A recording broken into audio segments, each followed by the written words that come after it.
Hello everyone and welcome back to another video. Now, it's 2 weeks later than the last video, and if you didn't see last week's video, I'll stick up the card up here, and it's going to be much similar to this week. But this week I'm going to try and film what I'm doing, and I'm off to a good start because I haven't done any work yet. All I've done is open these lights. Now, these lights, you may recognise them. They are the same ones I have on the front, and I have 4, and these are new. Why, might you be asking? Well, they failed already. But only the front ones, which is weird. And I fitted those this time last year, so way before the van went on the road, whereas I fitted all the others very late last year, or in fact at the beginning of this year I fitted them. So, I'm hoping that, I don't know, I'm just hoping that it's not these lights, because none of the others have gone bad yet. It's just those front ones. So this time as well, on this join here where the back plate matches that meets the front plate, I'm going to put a sealant around the join, because I think that could be where the water's getting in and making it bad. And then yeah, so I'm hoping I'm going to be able to change them, because I did the wiring from the inside last time. So now I've got to take the wire out, take the light out, and try and, I might have to cut this off the old one and then wire that onto the, you know, off to. You'll see what I mean. I've got 4 of them, and then I've also got 2 of these ones. Now, why these? Because I literally just said that none of the others have failed. They haven't. I stuck these through. It had side skirts, the van, before. I'll put a picture in of what the van looked like before, for those who are new. Had side skirts before, which had the marker lights on, but I put the marker lights through some of the rivet holes, so the cables went through the rivet hole. But the rivet hole isn't actually very big, and basically it chafed through one of these cables, but right up against here, and this is all a moulded unit, so I couldn't put a new wire on. It's not like it had cut a bit further down, I could rejoin it. It was up against it and there's nothing I could do. So there's a new one for that, and then I've got a spare orange one for if anything else happens to any of them. Another thing I've got as well is these. Now, these are copper pipe clips, but you can't buy these in wicks. The ones you can buy in wicks and Screwfix, they're 15 or 22mm because it's standard size. These are 35mm because I want these to go round this pipe here. So these go around there, and that's going to pin this pipe in because they're still just balanced in and not actually held in. And then I've also got one of these, which is the cheapest one for some reason. I don't know why I bought it, but it's a idler. No, this is the tensioner pulley for the van, and I might change this, I'm not sure. I'm going to get a smaller belt though. I know I said I've already got a smaller belt, but that's 10mm smaller. I was speaking to my friend, and his is 60mm smaller than mine is at the moment, and we have the same engine. So I think that could be a reason why my engine's squealing and not even the alternator in the first place. Okay, we're off to a great start already.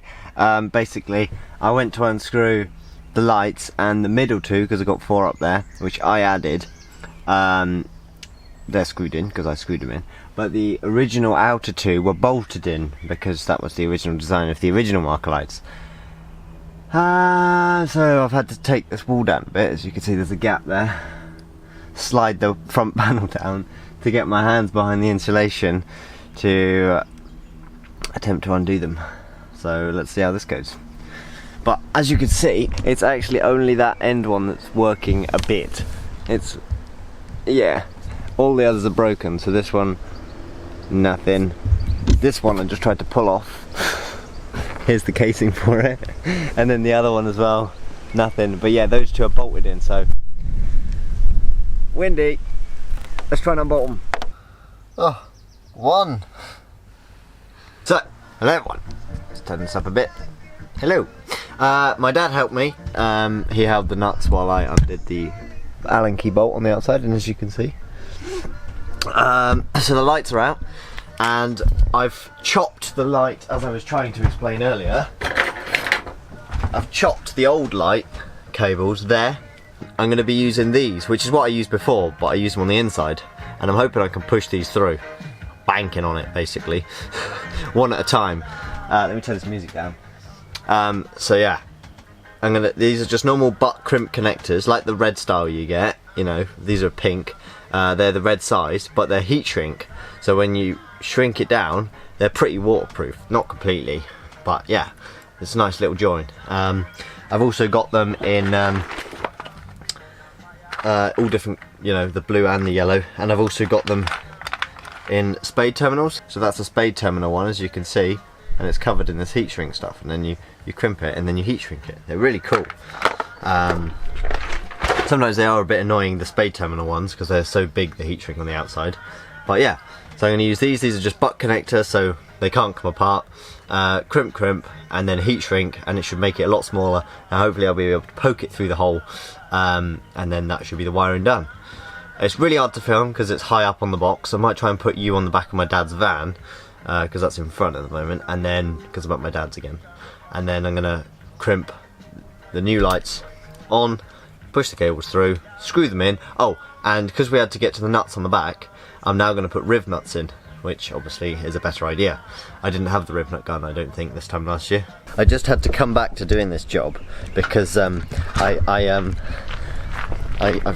just done realigned my windscreen wipers, because this one used to hang off the rubber.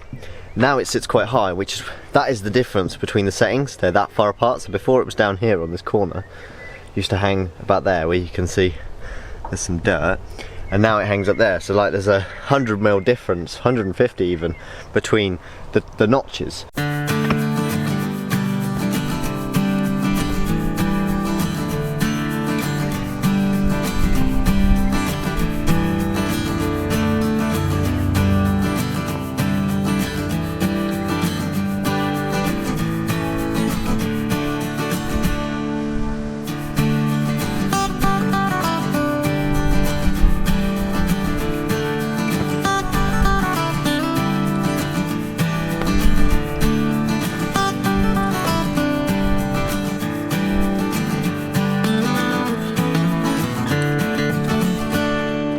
So I haven't done anything since doing the front ones, because I've just been faffing about doing other little things, discussing the squeals and stuff with my dad on the engine. I've taken this old one off, what was there, and I've got two new spade connectors and the new light, which I keep forgetting to get.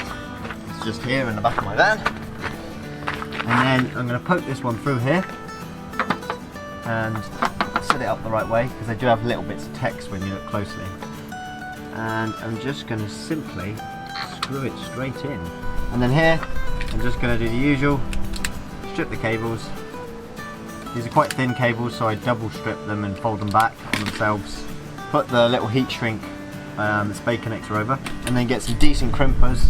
Decent crimpers are always important. Give it a good old squeeze. And because these are piggyback connectors, because it only had 2 marker lights originally, and it was half a metre longer. This fan technically doesn't need marker lights, but I like them. So I'm fitting 3, so I've had to piggyback off this one to bring one to the front, because there was one about here, and then there was one where that one is, and then the van was longer. Because if a van's over 6 metres long, it needs marker lights, but this is 5.9 metres long, so it doesn't need marker lights. But I like them. So yeah, and I'm going to wrap these around, because the piggyback connectors aren't insulated, and there's 2 of them and they can quite easily touch. But I'm just going to fit the lights on and check they work. Now they're really hard to see, but yeah, that's working. When I put my eyes over it and cover it, that is working. So we got another marker light on now. So no marker lights are out, apart from, if you look up there, you can see that one's on. However, the bulb has gone on this side. But you don't even need these, because it's the high levels that are important. Yes, take this bulb out, because they're really hard to change, because they've got a posi drive screwdriver screwing them down. So I changed that bulb because that one was out, and I should have done them both. I knew I should have done them both, but I only changed the one, so now that one's gone. Here, so I might actually clean the van. I've never cleaned the outside of the van yet, apart from a quick jet wash, but never properly. I might get a bucket and sponge out and properly clean her, because I think she deserves it now. But anyway, I'm going to leave you for today. I'm going to put them up, and I'll catch you guys tomorrow. No, tonight, when it's dark and we can see all the lights.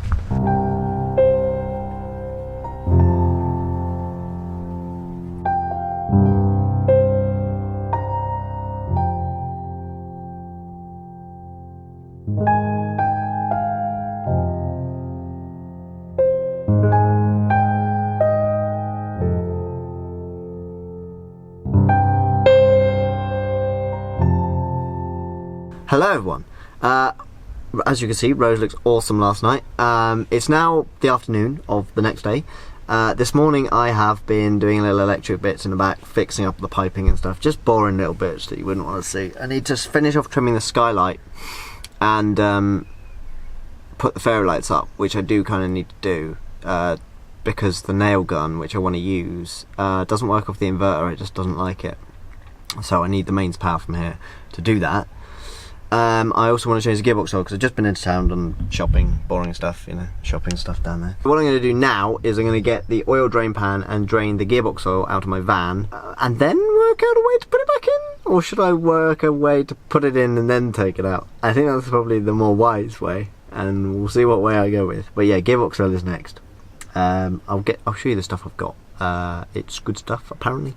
Made in Germany, and the guy next door who knows a bit about cars said, yeah, that's good stuff he'd use. I just need to work out how to get it in. I've got this, which has diff oil in, so maybe I'll be able to decant this into something and then put the gearbox oil in here. And the reason I'm saying that is if you give me a second, one has a straw. Now if you don't know anything about gearboxes, you will have no idea why I can't just fill it up from the normal big bottle. This is a litre, I've got a 5 litre bottle for one. And number two is the gearbox fills on the side of the gearbox and you fill it up to the bottom of the hole until it starts coming out basically. So you use one of these and then you squeeze all the oil in to the, as you can see, some of the diff oil coming down there. So you squeeze all the oil into the gearbox. Now I'm sure if a tiny bit gets mixed up with this, it won't matter, because at the end of the day this is, as you can see, it's just gear oil. It says, well, obviously specified for differential, but at the end of the day it's basically just gear oil, so it doesn't really matter. Always crack the filler first. I have done it in the past, but I'm going to check again. Always do the filler first, because you don't want to drain the oil and then realise the filler is seized. So top tip there for anyone wanting to change gearbox oil or differential oil. Crack the filler first so you know that it comes out, then do the drain. Otherwise you would drain all your oil and then realise you can't fill it back up, and then you'll be off the road for a bit. I mean, it's not the end of the world. You will be able to sort it eventually, be able to get it out somehow by welding something onto it or something like that, but just for simplicity, just take the filler out first. So this is the oil. When I was looking and doing research on what oil to get in Facebook groups and stuff and asking people, mine, it's not all the same. If you're a Mercedes T1 owner looking to get a tutorial, if your gearbox next to the filler neck says SAE 80, I'll show you in a minute, then you need this one. If it doesn't, and it's just a filler cap and it doesn't say SAE 80, you put automatic transmission fluid in, ATF. Now, when I was doing the research on this one, the SAE 80, this stuff was one of the best stuff. It's mineral, which obviously for the old van I've got mineral engine oil as well, so that makes sense. And one thing people kept saying was make sure it's GL4 not GL5, because it's the older oil, it's what it was made for. But yeah, this was off Autodoc Vico, made in Germany. It seems pretty good stuff. Yeah, 80W90, so yeah. And when I keep saying SAE 80, I mean literally that. So if your gearbox filler does not look like that, then yeah. And it's basically on the right hand side, behind the leaf spring, behind the exhaust. And you look in the middle of the gearbox, it's got the filler neck. So I'm going to get my sockets out now. It takes a hex. I'll tell you the hex once I know. I think it's like a 14 mil hex. And then you undo that, and then same on the bottom, here's the drain plug, and you undo that as well. So, I don't know how good the lighting is, probably terrible. This fell on the floor, so I've got to clean this out. So the filler is a 14 mil hex. To clarify, I don't know about the drain, it looks different. No, it's the same. So yeah, and I remember sticking my finger in here before because I checked, because I didn't want to drive the van obviously with no oil. This was before I'd driven it, like last year I checked, just to check there was oil in the gearbox. And it was full, and I remember it being red, which is what I thought most gearbox oil was. Which yes, this can be red, but as I said, this should not be automatic transmission fluid. Red is automatic transmission fluid, I believe. Correct me if I'm wrong. But either way, the stuff I've got now is not red. So what's in here is probably the wrong oil. Back, armed with peanut butter tubs. Now I haven't ever had this drain out, obviously, because that would mean the oil would have come out because it's on the bottom. So let's hope it comes out okay. Otherwise my whole plan is screwed for today. Oh man, that is tight. I was about to say, I bought a breaker bar, so I should go get that, but never mind, it's just cracked. Okay. Nerve-wracking moment, because this oil ain't going to be back in this fan. Oh yeah, the reason I went for a drive first is, as you normally do with changing any oil in an engine, is to warm it up first so it's more viscous, thinner basically. Right, I'm going to get this all over my hands. I'm not very good at knot, but I don't really care, to be honest.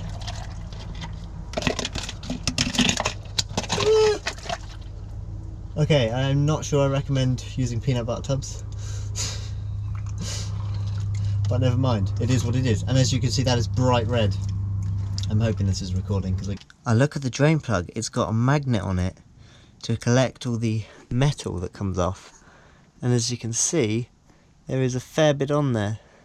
So let me know in the comments if that is, you know, an expected amount for a vehicle that's not been well looked after. Like, you know, if that's just like, okay, not to worry, or if that is bad amount. I'm not sure. Now these don't need doing super tight, they just need nipping up a bit, and then when you run it, just over the next 100 miles or so, just give it a good check to make sure it's not leaking, and if it is, you just nip it up a bit more, because obviously that wasn't tight enough. So I'm just going to give this a good tug like that, and that'll do. And if it leaks, as I say, I'll just do it up a bit more. So if I go over here, it should be quite easy to go in there. Yay, right. And now I just sit here and squeeze this, and you guys can see it done in a second, as I gotta squeeze all this. I've literally just gone through the gears just with it running and putting the clutch in, and just, you know, going through 1, 2, 3, 4, 5, 1, 2, 3, 4, 5, doing all of them repetitively. And first and second it slides into now. It could be because it's stationary, so we'll go for a little drive in a minute. I just need to pack stuff up. That'd be awesome, because I've always, if you've got a weak left arm, gee, there's no hope driving this thing. You've got to really persuade it in, but not force it, and then it will just guide itself in the right time. So yeah, I went for a drive, and yeah, loads better. Still, like, it doesn't, it's not just like a car where you can just razz it back and forth, but it's much better than it was. So yeah, good, well happy about that. No leaks from the plugs. I'll check again in the morning before I leave to go to work. But yeah, overall, very happy with that. I didn't get the bit of skylight trim done because I need to get the trim done around the skylight before I put the nails in for the fairy lights. So yeah, I'm going to leave this video here. A few little upgrades on the van, nothing major. Sorry, not the most interesting videos at the moment. I'll be welding Aidan and Biff's van at the end of next week. Doing bits and bobs on it, not all just welding. So I'll keep you guys updated there, and I might be doing some other bits on my van in between. So yeah, that's going to be it for this video. If you did like the video, make sure you hit that like button, drop a comment down below, let me know what you think about the video, and if you're not subscribed, please do make sure you are, and I'll see you next week.